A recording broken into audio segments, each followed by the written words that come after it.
नाज़रीन, आप देख रहे हैं TM न्यूज़ TV। पेश खिदमत है प्रोग्राम शब रोज़ डॉक्टर KS बटालवी के साथ। होता है शब रोज़ तमाशा मेरे आगे, करते हैं शब रोज़ में शब रोज़ की बातें। जी हाँ, अमेरिका ने पाकिस्तान पर पाबंदियां लगा दी। वो लोग जो अमेरिका की दोस्ती का दम भरते हैं, उनको ये एक तोहफा है। बैलिस्टिक मिसाइल प्रोग्राम से मुंसलिक 4 अदारों पर अज़ाफ़ी पाबंदियां लगा दी।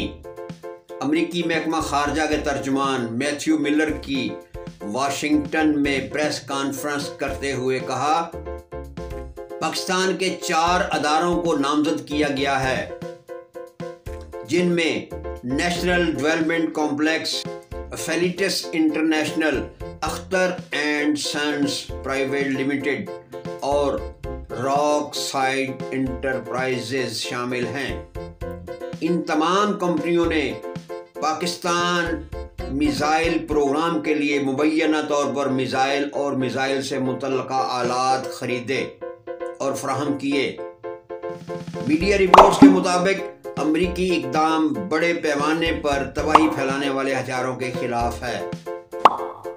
यानी अमेरिका खुद कोई इतना बड़ा असला नहीं बना रहा, उसके पास जो भी असला है वो बड़े पैमाने पर तबाही नहीं फैला रहा। बड़ा मासूम सा शख्स है और उसने ऐसे ममालिक में जिनमें पाकिस्तान सर फहरिस्त है, उसके मिसाइल प्रोग्राम पर पाबंदी लगा दी, क्योंकि पाकिस्तान का ये मिसाइल प्रोग्राम अमेरिका और इसराइल की मौत है।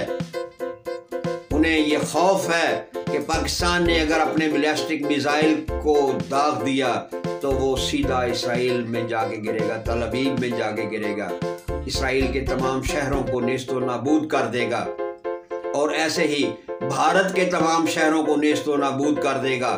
पाकिस्तान का मिसाइल सिस्टम इतना पावरफुल और इतना ठीक है कि वो अपने टारगेट पर, अपने निशाने पर पहुंचता है और उसको नेस्तो नाबूद कर देता है। ये अमेरिका का खौफ है, लेकिन इसमें हमारा एक अपना ख्याल है कि ये अमेरिका और इंतशार पार्टी का एक ज़ाती मंसूबा है कि पाकिस्तान को ब्लैकमेल करने के लिए, प्रेशराइज करने के लिए ये पाबंदी लगाई जाए और इस पाबंदी की आड़ में तहरीक इंतशार के बानी को रिलीफ दिया जाए।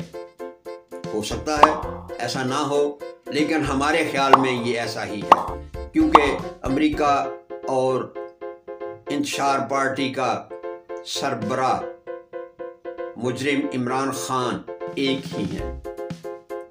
यहूदी और ईसाई दोनों एक हैं और ये दोनों का एजेंट है। इसकी हरकत और सकनात जो हैं वो बिल्कुल उन्हीं जैसी हैं, उन्हीं के इशारे पे ये सब कुछ हो रहा है और मुल्क दुश्मनी में सरे फहरिस्त है। मज़कूरा कंपनियों ने मिसाइल प्रोग्राम के लिए सहूलत फराहम की। तबाही फैलाने वाले हथियारों या उनकी तरसील के ज़राए के फैलाव पर कार्रवाई की जाएगी। यानी ये भी एक थ्रेड है कि ये कंपनियां जो तरसील कर रही हैं, माल बना रही हैं, माल ले जा रही हैं, पार्ट्स ले रही हैं, पार्ट्स दे रही हैं, इन सब के खिलाफ एक्शन किया जाएगा। ये भी थ्रेड है। उन्होंने कहा, इस मद में खसूसी वहीकल चेसिस की तैयारी भी शामिल है, जो बैलिस्टिक मिसाइलों की लॉन्चिंग के लिए इस्तेमाल किए जाते हैं। यानी ऐसे पार्ट्स जिससे बैलिस्टिक मिसाइल या दीगर ऐसे मिसाइल को लॉन्च किया जाता है, तजर्बात किए जाते हैं, उन मशीनों पे रख के, उन गाड़ियों पे रख के इनको चलाया जाता है। ये कंपनियां वो मशीनें और वो गाड़ियां और उनके पार्ट्स भी फराहम कर रही हैं। इसके अलावा कराची के 3 अदारों की भी निशानदेही की गई है।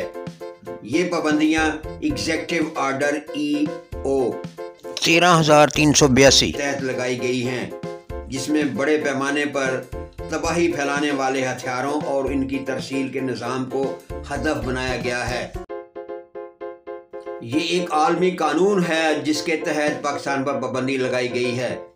لیکن سوال یہ پیدا ہوتا ہے یہ عالمی قانون اسرائیل پر لاگو نہیں ہوتا، امریکہ پر لاگو نہیں ہوتا، رشیا پر لاگو نہیں ہوتا، یا اور ممالک جو دور مار میزائل، دور مار اسلحہ تیار کر رہے ہیں ان پہ یہ قانون لاگو نہیں ہوتا، یہ قانون صرف پاکستان پر لاگو ہوتا ہے۔ اس کے در پردہ کہانی کچھ اور لگتی ہے۔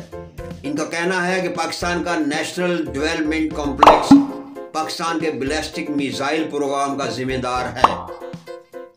بھائی کیوں نہ ذمہ دار ہو، پاکستان کا ادارہ ہے اور اس ادارے کی ذمہ داری ہے کہ پاکستان کے دفاع کو مضبوط کرے، اور دفاع مضبوط کرنے کے لیے جو بھی ہتھیار تیار کرنا پڑے وہ کرے۔ امریکہ کو تکلیف کیوں ہو رہی ہے؟ صرف تکلیف اس لیے کہ ہمارے پاس اللہ نے یہ صلاحیت دی ہے کہ ہم ان یہود و نصارہ کا مقابلہ کر سکتے ہیں۔ یہ تازہ ترین پابندیاں ستمبر 2023 میں عائد کی گئیں۔ ان پابندیوں کے بعد ایک چینی ریسرچ انسٹیٹیوٹ اور پاکستان کے میزائل پروگرام میں معاونت کرنے والی متعدد کمپنیوں کو ہدف بنایا گیا تھا۔ یعنی اسی آڑ میں چائنا کی بھی کچھ کمپنیاں ہیں جن پر پابندی لگائی گئی۔ امریکی حکومت نے واضح کیا کہ وہ پاکستان کی جانب سے طویل فاصلے تک مار کرنے والے میزائلوں کی تیاری اور ترسیل میں معاونت کرنے والی سرگرمیوں کے خلاف اقدامات جاری رکھیں گے۔ یعنی یہ تھریڈ پہ تھریڈ ہے کہ پاکستان گھٹنے ٹیک دے۔ امریکی پابندیاں تحریک انصاف اور ریاست پاکستان۔ اب ریاست پاکستان کا کردار سامنے آتا ہے کہ وہ ان پابندیوں کو کیسے فیس کرتے ہیں اور اس انتشاری تحریک کے بانی کے ساتھ کیا کرتے ہیں۔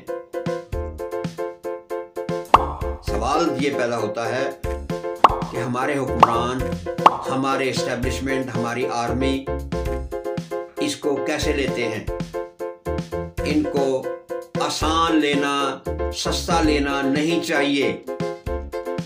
ان کے خلاف انتہائی سخت اقدامات کرنے چاہیے، کیونکہ امریکہ پاکستان کے اندرونی معاملات میں مداخلت پر مداخلت کر رہا ہے، اور اسی طرح تحریک انتشار کے کچھ لوگ امریکہ کو دعوت دیتے ہیں مداخلت کے لیے۔ ان انتشاری ٹولے کے سربراہان، لیڈران جو ہیں ان کے خلاف بھی سخت ترین کارروائی کر کے ان کو بند کرنا چاہیے۔ یہ سب ملک کے دشمن ہیں اور حکومت کو اور اسٹیبلشمنٹ کو ہر روز کوئی نہ کوئی نئی تڑی، نئی تھریڈ آتی ہے، لیکن حکومت ان کے خلاف کوئی تادیبی کارروائی نہیں کر رہی۔ ان کو سخت تادیبی کارروائی کرتے ہوئے ان کو بند کرنا چاہیے۔ جو شخص بھی ملک کے خلاف کوئی جملہ جو بغاوتی جملہ ہو استعمال کرے، اس کے خلاف بغاوت کا مقدمہ درج کر کے اسے سخت ترین سزا دینی چاہیے۔ دیکھتے رہیں T M news TV. آئندہ پروگرام تک اجازت، اللہ نگہبان۔